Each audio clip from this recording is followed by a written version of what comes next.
What's up, guys? It's Nikmoody. I'm here with Branch Out Visuals for the Artist Spotlight. Shooting this at Root Deep Studios today. It's my family, it's my home.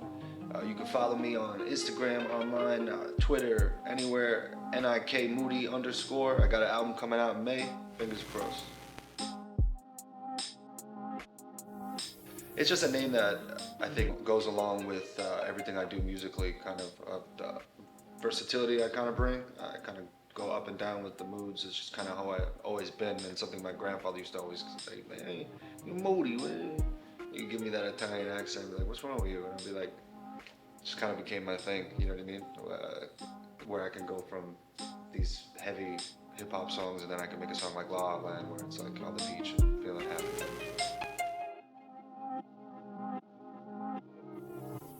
Kendrick Lamar is my favorite artist, not close. Then I would say I love Kurt Cobain, Nirvana, so that's definitely a huge influence on mine. I think his darkness, even if you just saw the new Batman movie with the way they did that song, I hear that song every day, so like, it's in my head all day. So he's definitely one of them.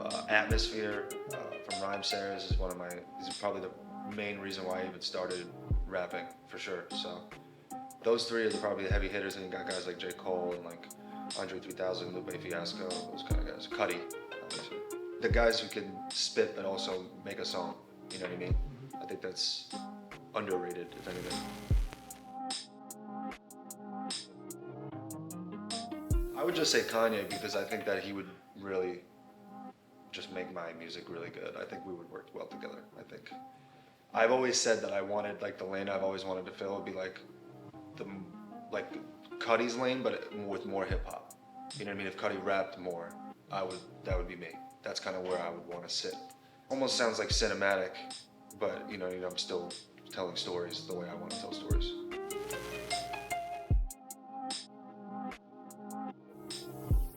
I take a lot of pride in the videos because it's what I love. I just love doing it. Specific show, I mean, there's a ton. Breaking Bad is to me, one of the best shot, written shows that you've ever seen. The Sopranos is definitely up there, especially if you're gonna look at it in the family. We literally had a Soprano in there, so that's definitely one of them too. Another one I would say maybe The Wire. The Wire was really, really cool. I mean, those are just top 5 shows that you can think of. I love the show Californication with Hank Moody. I took a little bit from that too. So there you go.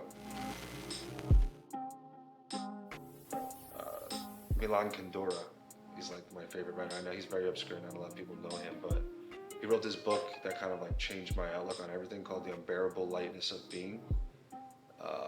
It kind of like describes like how you feel about death, and it divides people into these two souls, like one being heavy, one being light, and it kind of changed the way I looked at people, changed my perception of things. I love Kurt Vonnegut. He's another person that I think his humor is just kind of like explodes through the page. I feel like when I'm reading a lot, I'm writing better, obviously. Like, you just have access to words that you usually don't if you're not.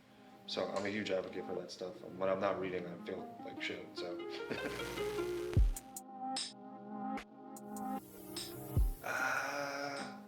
I think I would say In the Family. I think, when I wrote that hook and I had that idea in mind to bring Johnny on and have him sing it, I thought it was cool for me because it was kind of a clash of everything that I am kind of thing, where it's just like this dark hip hop, but it still had the undertones of being Italian and my upbringing. And to bring him on and have him sing that and talk about, growing up as an Italian kid in Brooklyn and moving to Long Island, that's just me, you know what I mean? That song is me, and so I would say that would be my favorite one. And I love singing that at the shows when people sing it back. It's awesome.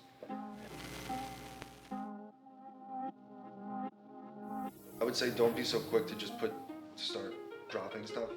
I think that's something that I made a mistake of doing, of just like, oh, I made a song, let's put it out. And it's like, that song probably stinks, you know what I mean? It's probably terrible, you have to make bad music in order to make good music, kind of thing. And like, you gotta find your way and find your identity and find how things are gonna look and how they're gonna sound, and that's only gonna come through practice and stuff like that. So I would say just like, make as many songs as you possibly can, but don't be so quick to just put the first thing that you make out. Like figure out, because I can guarantee you the next thing you make is better than the last thing.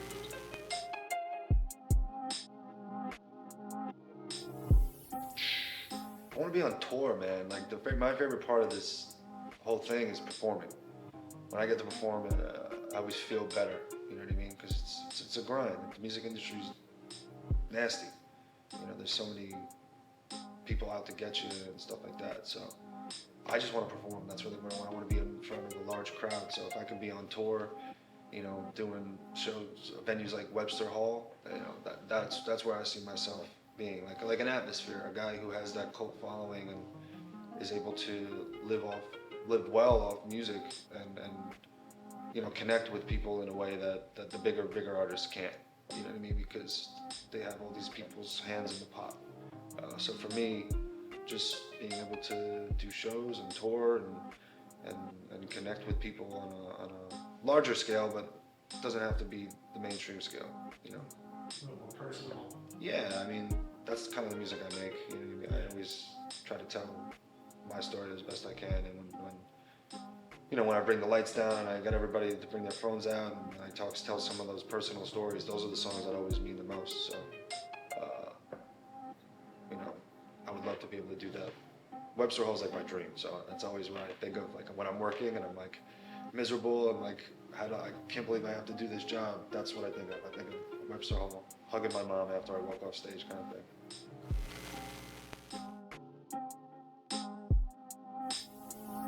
Go-to food spot? I don't know. I always have, this is Caesar salad from this spot I used to live in Brooklyn called La Villa. It's like crap. Anytime I go there, I'll get mad at the dressings and I'll just dip whatever in there. So I eat that, you know, once or twice a month probably.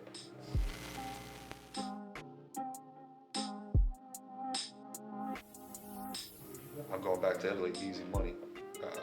Amalfi Coast. I went there one time and that was the most peace I've ever felt. You know what I mean? Took like a boat ride to the island of Capri. There's nothing else.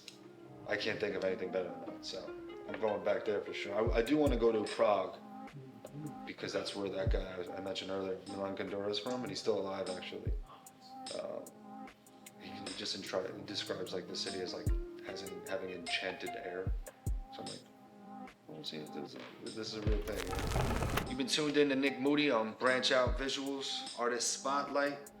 Keep your fingers crossed. There's no C because we ain't corporate at all. I got an album coming out in May 11th, Madhouse, Root D Productions. Stay tuned, y'all.